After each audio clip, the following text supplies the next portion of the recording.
Halo, selamat pagi kelas 11. Hari ini kembali lagi kita akan melanjutkan materi pembelajaran kita masih di pembelajaran biologi. Kali ini kita akan membahas mengenai sistem penggolongan darah, di mana di sini sebenarnya ada dua ya. Jadi di sini kita bahas yang pertama ini mengenai sistem yang AB0, sistem AB0 atau ABO sama itu ya. Sistem AB0, sistem ABO sama. Nah, jadi di dalam ini penggolongan darah sangat diperlukan. Biasanya ini dibicarakan ketika kita itu mau melakukan pendonoran darah atau transfusi darah, maka kita akan bicarakan apa golongan darahmu, kan gitu ya.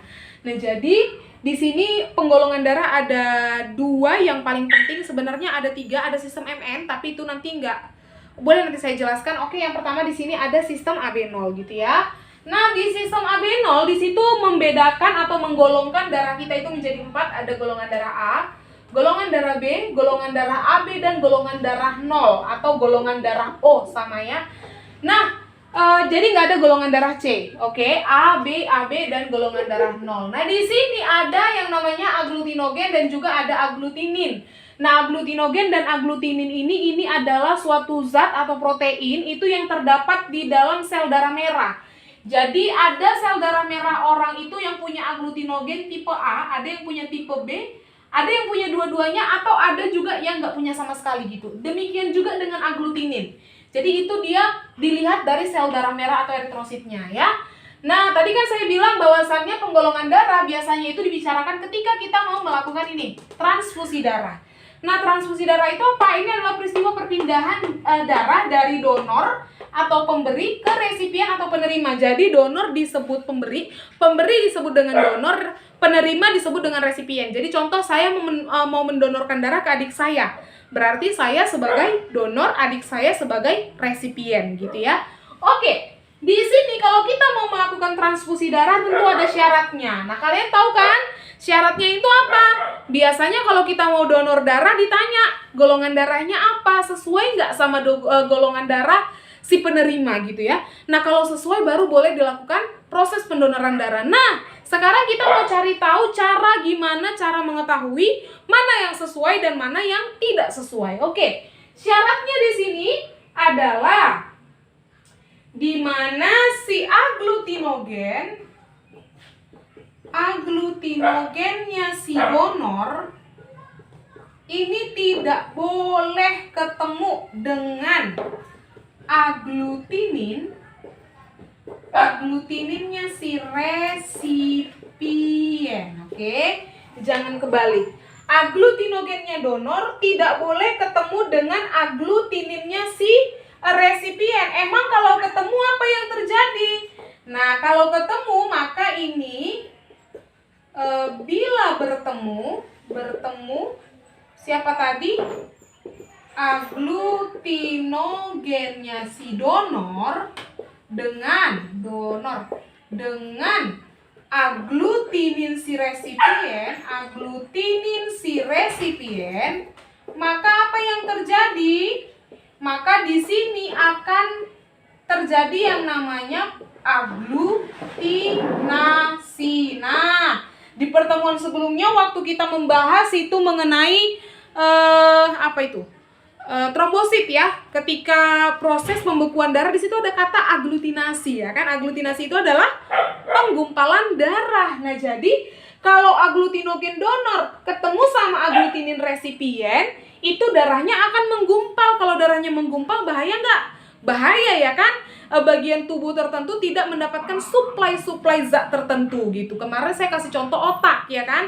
Jadi kalau otak itu contoh nih, darahnya membeku atau membeku terjadi aglutinasi, maka otak kekurangan suplai oksigen, bisa jadi orangnya mati gitu ya. Nah, jadi itu nggak boleh terjadi ya. Oke, supaya tidak terjadi, makanya ketika mau mendonorkan darah harus diperhatikan golongan darahnya gitu.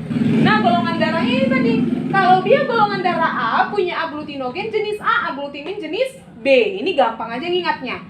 A, B, A, B, O. Ingat aja aglutinogennya sama. A, B, B, A, B tidak ada. Makanya disebut dengan golongan darah 0. Kenapa disebut golongan darah 0? Karena dia nggak punya aglutinogen gitu. Nah, kalau si aglutinin kebalikannya. Kalau di sini punya A, di sini punya B. Kalau sini punya B, di sini punya A. Di sini punya dua-dua, di sini tidak punya. Di sini tidak punya, di sini punya dua-dua. Gitu cara mengingatnya. Oke? Nah, langsung saja gimana cara mendonorkannya nih? Langsung aja kita buat bagannya ya.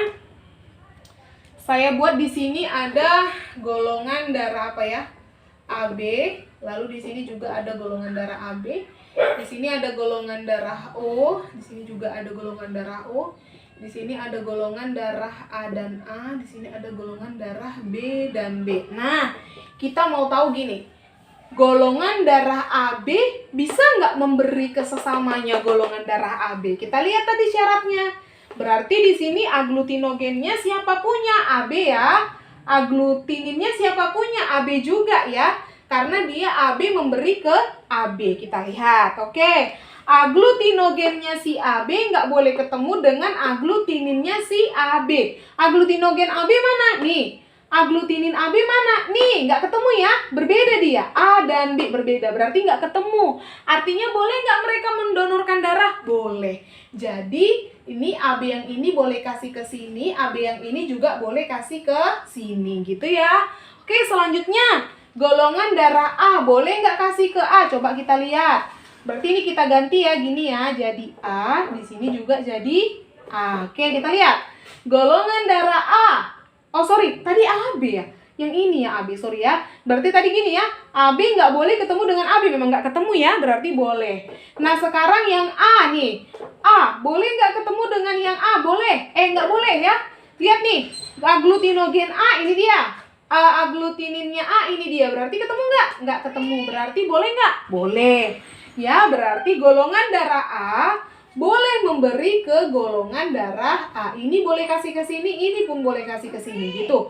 Sekarang golongan darah B yang ini. Berarti kita ganti nih ya. Ini jadi B. Coba kita buat. Di sini B, di sini juga B. Aglutinogen B, mana B? Nih. Tidak boleh ketemu dengan aglutinin B. Mana B? Ini dia. Ketemu nggak? Nggak ketemu. Berarti boleh juga. Ya, sama. Nih boleh. Sekarang O. Ketemu nggak? Nggak ketemu ya. Caranya sama ya. Ini diganti dengan O. Nggak ketemu. Oke. Berarti mereka boleh. Nah, kesimpulannya di sini, semua golongan darah bisa memberikan ke darah yang sejenis dengan dia. Nah, masalahnya kalau nggak ada yang sejenis gimana? Contoh, ada seorang bergolongan darah AB lagi sakit butuh donor darah gitu. Dan ternyata di sekelilingnya, keluarganya itu nggak ada yang bergolongan darah AB. Lalu gimana? Bisa nggak? Nah, bisa dicari caranya. Gimana dia? Pokoknya syaratnya aglutinogen donor nggak boleh ketemu dengan aglutinin resipien. Coba kita tengok. AB bisa nggak memberi ke A? Coba. AB berarti di sini kita buat A, B. Di sini kita buat A. Lihat AB nih. Boleh nggak ketemu mendonorkan darah dengan A? Ini ke sini. Berarti B-nya ketemu ya kan? Berarti nggak boleh bisa terjadi penggumpalan darah. Berarti ini nggak boleh kasih ke sini. Nah, kalau A boleh nggak kasih ke AB? Coba kita cek. A berarti di sini A, di sini A, B gitu ya. Nah, A yang mana? Nih. AB yang mana? Ini. Berarti A boleh nggak kasih ke AB?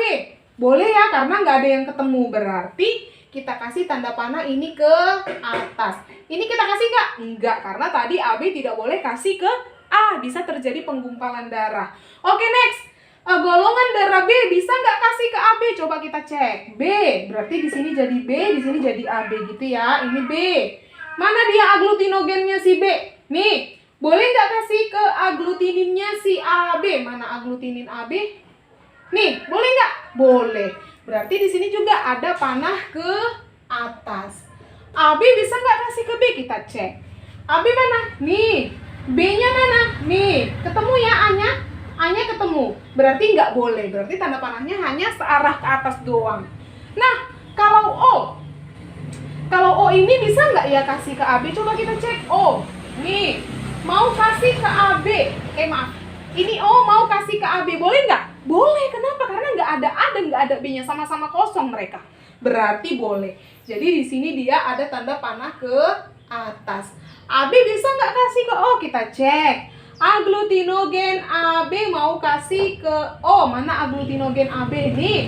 Mau kasih ke O. Wow, tidak boleh. Kenapa? Karena ketemu dua-duanya. A-nya ketemu, B-nya juga ketemu. Berarti tanda panahnya sekali aja ke atas. Sekarang O. Bisa nggak kasih ke A? Coba kita lihat. O kasih ke A. Boleh? Boleh. Karena nggak ketemu ya. Nggak ketemu dia. Oke. O bisa kasih ke A. Sekarang O bisa nggak kasih ke B? O kasih ke B. Boleh dong.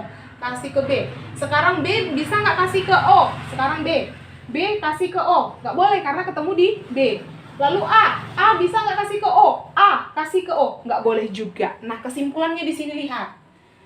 Jadi golongan darah O itu bisa memberi ke semua golongan darah. Bisa kasih ke A, bisa kasih ke AB, bisa kasih ke B, bisa juga kasih ke sesamanya. Tetapi dia hanya bisa menerima dari satu golongan darah saja. Dari siapa dia bisa terima? Hanya bisa terima dari O saja. Sebaliknya dengan AB. Kalau AB dia bisa menerima dari semua golongan darah. Coba bisa kita lihat. A boleh kasih ke AB. O boleh kasih ke AB. B boleh kasih ke AB. Tapi AB cuma bisa kasih kemana? Cuman bisa kasih ke sesamanya aja gitu ya. Jadi pelit gitu ya. Kalau si O tadi dia dermawan gitulah kira-kira. Berbeda dengan AB. A maksud saya. A itu bisa kasih ke AB dan ke sesamanya. Begitu juga dengan B. Bisa kasih ke AB dan ke sesamanya gitu. Nah, karena itu maka di sini ada yang disebut dengan donor universal dan ada juga yang disebut dengan resipien universal gitu. Nah, siapa itu donor universal? Berarti donor universal itu adalah golongan darah yang bisa memberi ke semuanya gitu. Siapa tadi dia? Itu adalah golongan darah O. Kalau resipien universal berarti bisa menerima dari semuanya. Siapa dia? Itu adalah si golongan darah AB. Oke, saya buat pengertiannya ya. Golongan darah donor universal itu adalah golongan darah yang dapat memberi ke semua golongan darah gitu ya. Lalu kalau resipien universal ini adalah golongan darah yang dapat menerima dari semua golongan darah. Oke. Jadi inilah penjelasan mengenai penggolongan darah sistem AB0. Setelah ini kita akan masuk ke penggolongan darah sistem MN dan juga sistem resus. Nah, yang selanjutnya ini adalah sistem penggolongan darah yang kedua, yaitu dia dengan sistem resus. Nah, kalau tadi pada golongan darah AB0 atau ABO, di situ ada 4 jenis golongan darah. Ada golongan darah A, B, AB, dan O, ya kan? Di sini kalau dia sistem resus, golongan darahnya cuma ada 2. Resusnya positif atau resusnya negatif. Jadi gini, kalau dia resusnya positif berarti eritrositnya itu dia mengandung resus. Maka disebut di sini aglutinogennya positif ya.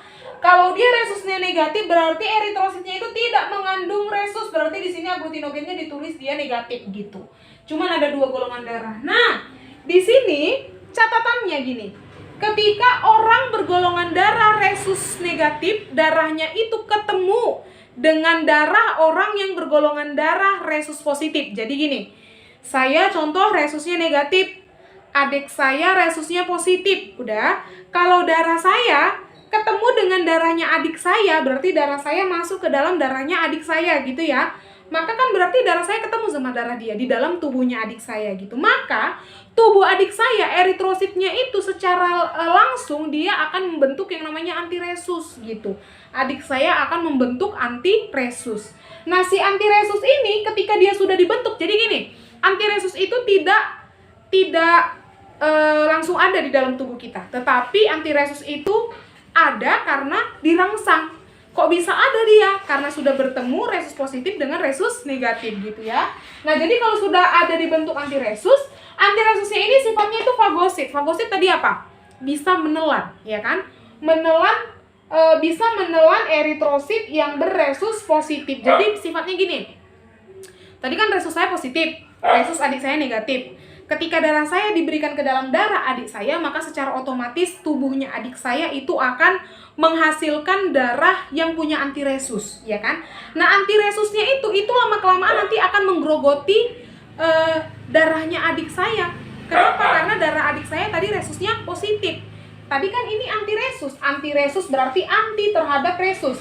Berarti anti terhadap resus positif. Tadi kan darah adik saya resus positif gitu. Maka nanti antiresus yang sudah dibentuk itu akan menggerogoti, memakan, menelan eritrositnya si adik saya itu. Maka lama-kelamaan orangnya akan meninggal karena kekurangan eritrosit atau sel darah merah gitu.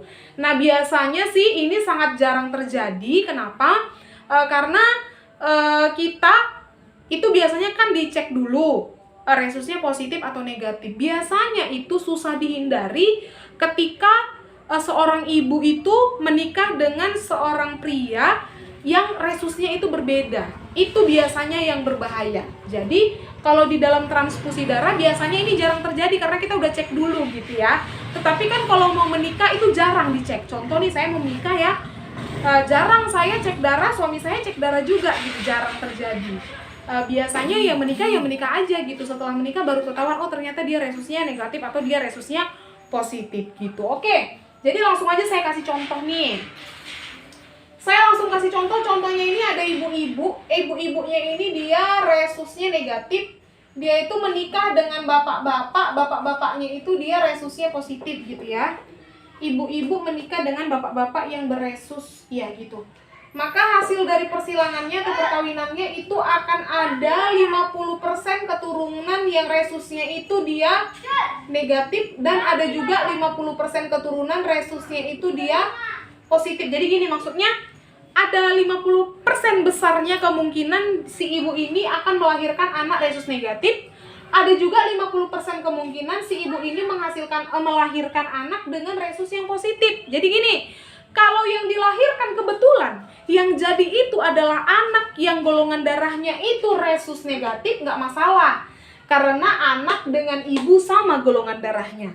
Yang jadi masalah itu ketika si ibu mengandung anak dengan kemungkinan yang kedua. Nih, ketika anak yang dikandung itu adalah resus positif, baru bahaya. Kenapa? Ibunya resusnya negatif, anaknya resusnya positif. Kenapa bahaya? Karena si ibu yang resus negatif itu akan memproduksi anti-resus gitu. Jadi gini, ketika nih, contoh nih ya, si ibu, contoh nih saya aja dulu. Contoh saya ini resusnya negatif ya kan, saya mengandung anak yang resusnya itu positif gitu ya.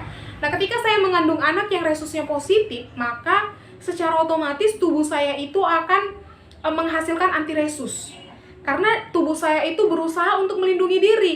Resus positif itu kan hal yang asing di dalam tubuh saya gitu ya. Saya itu kan resusnya negatif. Jadi ketika ada resus positif yang masuk, tubuh saya itu merespon itu adalah hal yang tidak baik gitu. Itu hal yang tidak sepantasnya ada di dalam tubuh saya gitu. Maka tubuh saya itu akan menghasilkan, membentuk yang namanya sistem perlawanan. Sistem perlawanannya apa? Itulah dia si anti-resus. Nah, jadi antiresus itu sifatnya fagosit terhadap eritrosit yang anak yang saya kandung. Biasanya itu ada juga sih kasusnya itu di anak pertama dia sudah meninggal. Kenapa? Karena tadi eritrosit anaknya dimakani oleh eritrosit ibunya kan gitu. Tetapi ada juga kasus di anak pertama dia masih selamat. Tapi anak kedua dan seterusnya dia sudah tidak selamat lagi. Kenapa? Jadi gini dia. Ketika dia mengandung nih anak pertama bisa jadi selamat. Kenapa selamat? Karena anak pertama itu ibunya itu ketika mengandung anak pertama dia masih dalam proses pembentukan antiresus gitu. Jadi antiresusnya belum jadi. Tubuh ibu masih merespon sehingga dia masih proses pembentuk gitu ya. Nah, lahirlah anak pertama dengan selamat.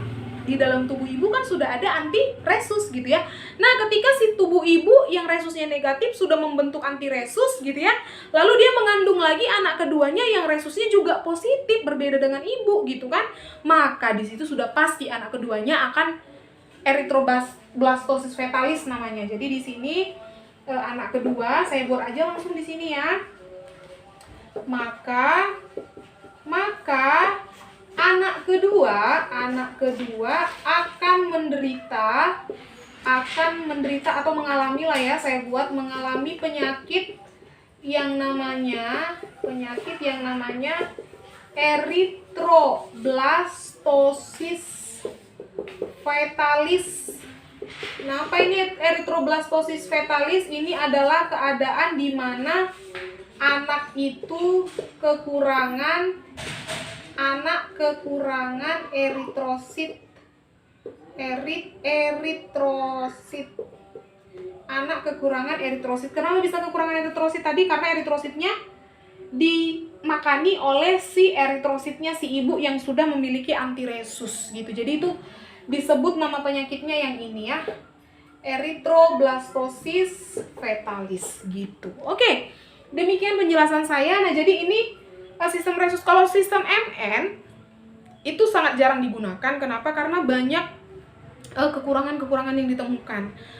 Maka di buku-buku juga sekarang saya lihat sudah sangat jarang yang menjelaskan mengenai sistem MN gitu. Jadi MN ini dianggap kurang akurat gitu. Jadi ketika kita melakukan penggolongan darah atau pendonoran darah dengan menggunakan sistem MN, itu ternyata ada kesalahan-kesalahan yang terjadi. Maka sistem MN itu sudah jarang sekali digunakan sekarang gitu. Maka saya di sini pun juga hanya akan menjelaskan sistem Abenol dan juga sistem resus. Kalau kamu nanti boleh baca di buku, itu sistem resus sistemnya itu sama dengan sistemnya si Abenol, cuman dia golongan darahnya itu cuman ada 3, golongan darah MN dan juga MN gitu. Sama dengan si sistemnya Abenol gitu ya. Oke, demikian penjelasan saya pada hari ini itu mengenai sistem penggolongan darah. Bila ada yang kurang jelas boleh ditanyakan. Bila ada yang mau ditanyakan juga atau kamu ketemu kasus mau ditanyakan, boleh ditanyakan kepada saya. Oke, terima kasih. Selamat pagi, salam sehat.